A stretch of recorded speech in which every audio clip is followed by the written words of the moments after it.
Hello guys, what is up and welcome back to a brand new economics video. Today is the first in a series of lessons on the labour market. So we have come to section 3.5 of the Edexcel syllabus, and the starting point here is to look at the demand curve for labour, particularly the demand for an individual firm. So by the end of this topic, you will be able to understand how to derive the demand curve for labour for the individual firm using something called MRP theory, which stands for marginal revenue product. So at the end of this lesson, you will understand what MRP is and how to calculate MRP, or marginal revenue product. So like all good economists, the first thing that we do when setting up our model is to lay out our assumptions. So we are going to assume for the foreseeable future that the labour market is perfectly competitive.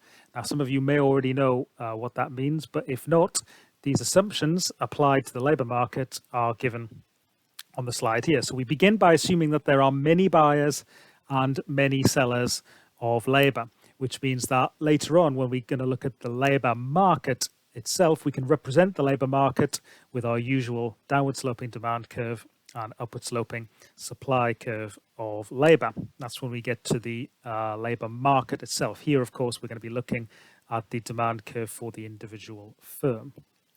Our second assumption is that workers are homogeneous, so they are identical in terms of productivity. So, for example, we might assume that all bricklayers have an identical level of skills, an identical level of motivation. That's not to say that productivity can't change. If we found a way of getting bricklayers to be more motivated or to be more skilled, then the productivity of all bricklayers will rise.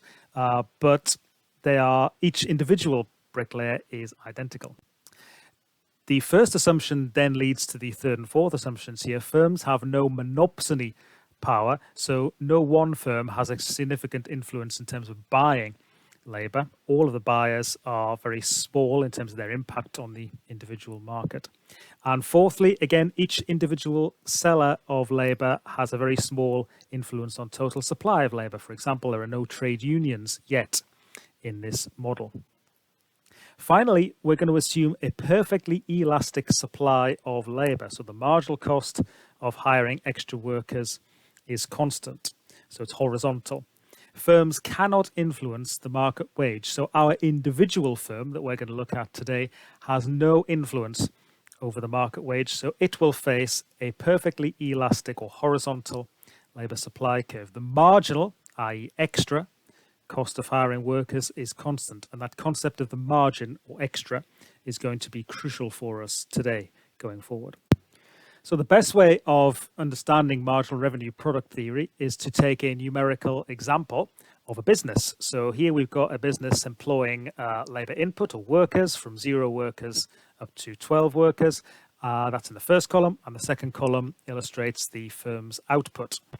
So hopefully you notice here that initially, as the firm is employing more and more workers, in this example from 0 workers up to 6 workers, total output is increasing at an increasing rate. So total output between 0 and 6 workers is rising at an increasing rate. But beyond 6 workers, from 7 workers up to 12 workers, then total output is increasing at a decreasing rate, which means that marginal product is rising between 0 workers and 6 workers. So marginal product here rises from 0 when we employ 0 workers to 88 at 6 workers, and beyond 6 workers, so from the 7th worker onwards, marginal product starts to fall. So I've now added the price of the product that the business is selling into the table, and we can see that in this example the price of the product is constant at £5. Now it's important to realize that in this case we have assumed a perfectly competitive goods market, so the price of the product is constant regardless of what level of output the firm is producing. Now that's not necessarily the case for all scenarios where you could analyze MRP. And it's not the case that a perfectly competitive labour market has to have a perfectly competitive goods market. But we are assuming a perfectly competitive goods market in this case, and most examples do assume that.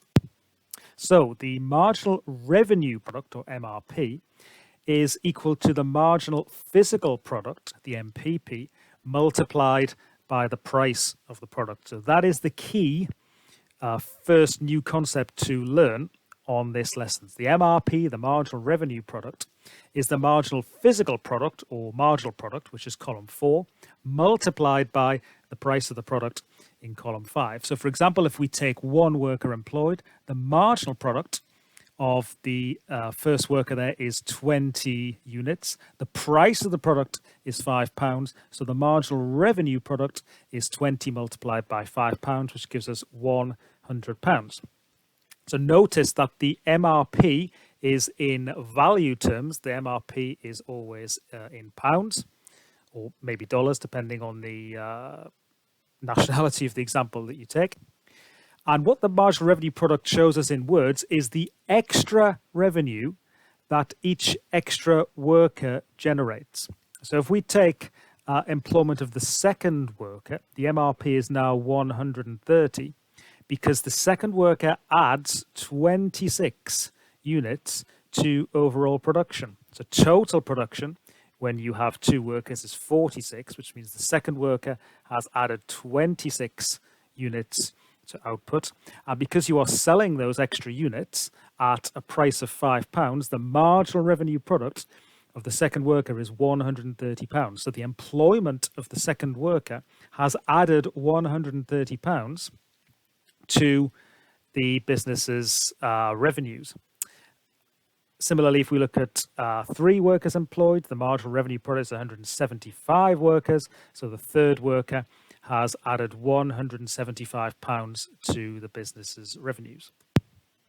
So this next slide just summarizes the definition in words of marginal revenue product, and also reminding us there that the shape of the marginal physical product assumes the law of diminishing returns. Now, because the marginal revenue product in this example is the marginal physical product multiplied by a constant price, because the marginal physical product assumes the law of diminishing returns, the marginal revenue product curve will have a very similar shape to the marginal physical product curve. So because the marginal physical product curve rises then falls, so the marginal revenue product curve will rise then fall. So as an exercise, what you might want to do is plot on a graph the shape of the marginal revenue product from this example. And if you do that, you will see that the MRP shape broadly corresponds to the slide we have on the screen right now. So the MRP is nonlinear, it's a curve, and MRP rises initially and then falls. We should say that on this graph here, we have the wage rate on the y-axis and the quantity of labour employed on the x-axis. So when you're drawing labour market diagrams, it's quite important not to just put price and quantity, or worse, to put P and Q. We're in labour market territory now, so you need to label your axes appropriately. So the price of labour is the wage rate, so we must put on the y-axis the wage rate, and on the x-axis it's the quantity of labour. So we've now got our marginal revenue product curve.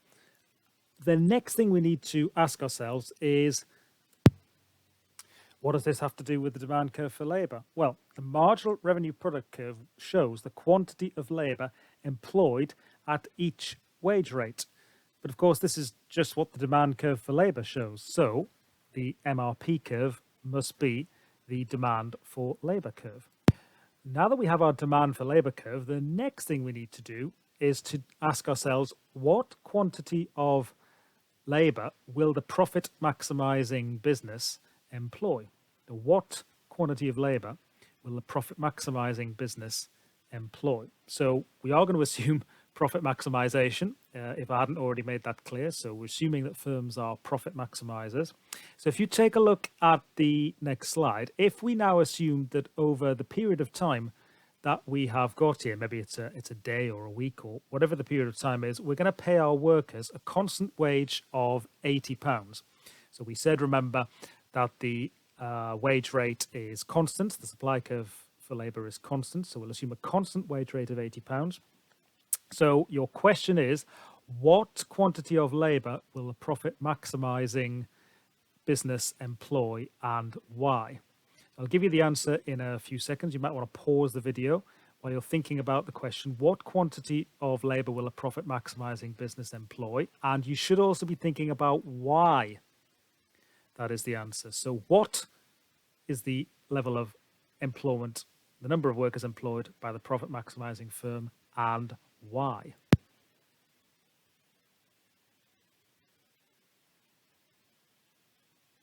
So did you get the answer? The answer is, of course, in this example, 10 workers, because that is where the two curves cross. That's where the marginal revenue product equals the wage rate. So well done if you got that, and even better if you can explain why the profit maximizing number of workers is 10 units in this case. And the reason why it's 10 workers is marginal analysis. That old chestnut, marginal analysis again. So if we take, say, I don't know, let's take 8 workers employed. For 8 workers employed, the marginal revenue product is £175.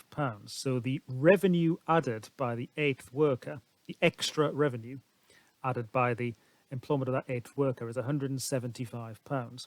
The extra cost of hiring that 8th worker is £80.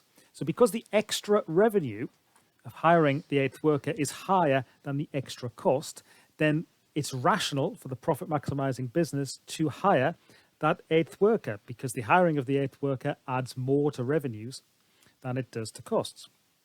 If we take, say, 11 workers, and so we employ the 11th worker, the employment of the 11th worker only generates us an extra £50 in revenues.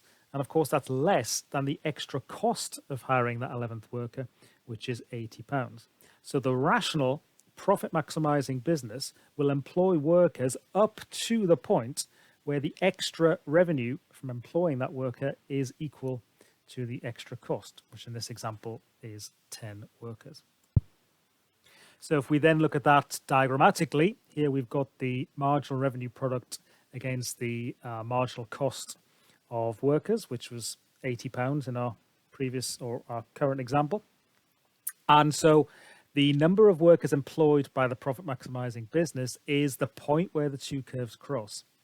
So in this example, Q star workers will be employed at W star, where the marginal revenue product equals the marginal cost. So the MRP curve is the demand for labor, as we've said. The demand for labor for the individual firm is affected by 3 things. The wage rate, because that will tell us the position on the demand curve, on the MRP curve.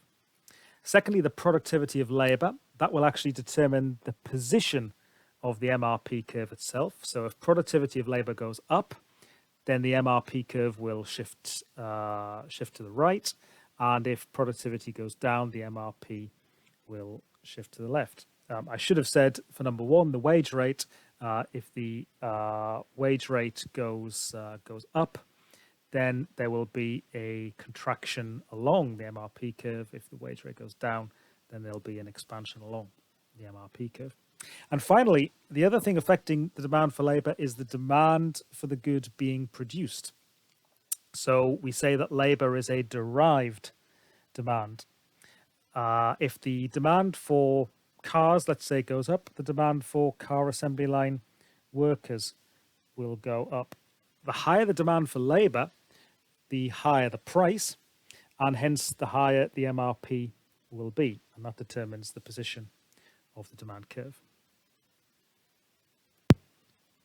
So I've gone through quite quickly there in less than 15 minutes, the MRP theory. So I'm going to set you some exercises that test your understanding and knowledge of that concept. Do have a look through the PowerPoint again if you're not sure on anything. Otherwise, thanks for listening. Leave a like, subscribe to the channel if you're new to hear and see plenty more Key Stage 5 economics content, and I'll see you next time.